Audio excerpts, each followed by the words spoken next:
On the left, I have my artifact tracking sheet. On the right, I have a Google folder with all of my artifacts in it. This is for data meeting 2. In data meeting 1, we discussed my end of unit quiz for an AP government 9th grade class. This class has about 32 students, depending on when the class was taken. A few students have dropped since then.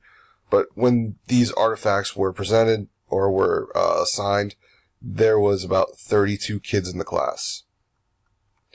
For the artifact types, if it says student work, this is the template for each individual assignment. I do not have my student work, but I do have what they were supposed to be doing, because that's kind of what I was looking at in order to see how that compares to the quiz, and see if there was where that gap kind of exists.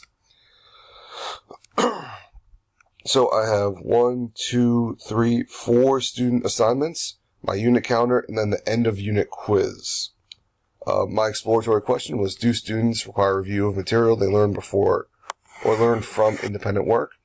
And we will find that out throughout the artifacts. So first we have student work convention questions, and that is on the right. If you look at, these were the questions that were assigned, and this was the reading that went along with it. One thing I noticed that this is an instructional gap, mostly because the assignment doesn't really match the quiz very well.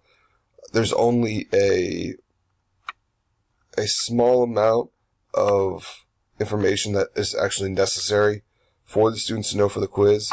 A lot of this assignment, or a lot of the information in the assignment, is more about the history of the political parties, and not really about not really about the function of the conventions. While it is important that they do know the history to kind of understand it, for our quiz, it wasn't completely necessary. So this is an instructional gap because it's not focused on the terms, or not mentioned the nominating process enough for the quiz. Second, I have the electoral college activity. Again, this is going to be another instructional gap. One thing that we noticed with this, and when I say we, I'm talking about my entire PLC, all the teachers who teach the class, we noticed that this was very simple. It did a decent job of getting them to look at the electoral college, but it took 2 days and it was overly simple. It was actually designed for an on-level class, and we modified it to make it a AP assignment. But overall, it didn't really get them to think too hard about it. They more just focused on the game aspect, which is good in certain points. But for our purposes of getting them to do well in the AP test, the game isn't the best way to go about it. Third, I have the Towards a More Responsibly Two-Party Systems question, and it's another one that had a PowerPoint. What I noticed about this is that the students were unprepared for the vocab. This assignment or this reading is at a college level, and these are freshmen who are in their first semester of high school, so the reading went over their head a significant amount. And second, the vocabulary they weren't familiar with.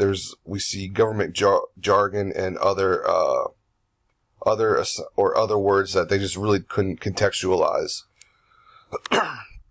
So that's why I got a 4 and a 4, because anything about this, they didn't really do very well on the quiz. Next is the formation of third parties.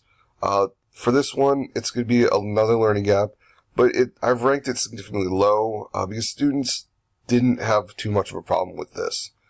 Let's fill in the blank. It was a very, very easy assignment.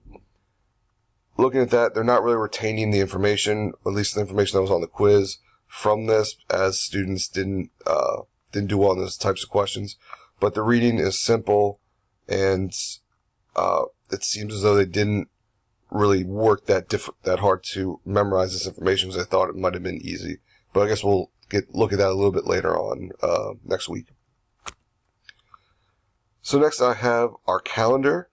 With the calendar, we're seeing instructional gaps because this unit was kind of broken up a couple times. One, we see counseling visit within a week. So one of these days was interrupted due to students having to go to the counselors. Then we have Thanksgiving break, so an early release, no school, no school. Then the next week we had a common planning day, which means that I was not in class, as our PLC got to basically have a full day of meeting. And then we only had half a review day. So with that, going forward, we want to make sure that students have more time to review, especially if they're missing so many days of instruction. Then last is our quiz, and this was something we talked about last week in data meeting 2, or data meeting 1, excuse me. But with the quiz, it seems as though some of the questions were not specifically covered in class. In an AP class, there isn't enough time to do all the questions in class. So students need to use their textbooks to make sure that they are understanding everything. Excuse me.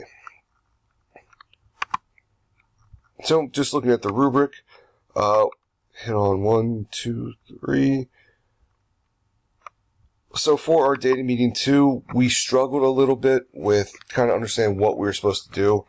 We had to get it done early in the week, or we wanted to get it done earlier in the week because certain group members are out of town or unavailable. So what I offered to the meeting was trying to get my information in early. I tried to make sure that all my data was good, make sure that my data is easily understandable.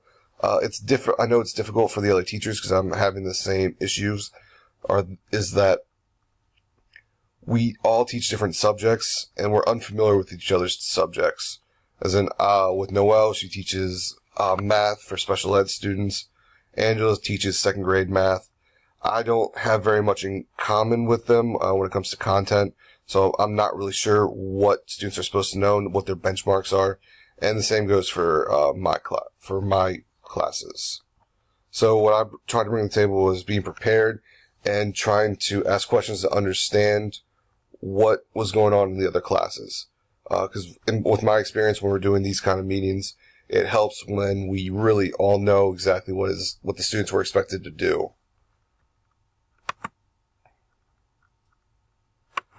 For improvements for our next data meeting, again, it's going to be the same kind of thing. We want to make sure that we are concrete in what we're doing. We want to make sure that all the practicing teachers and even the non-practicing teachers know exactly what they need to bring, and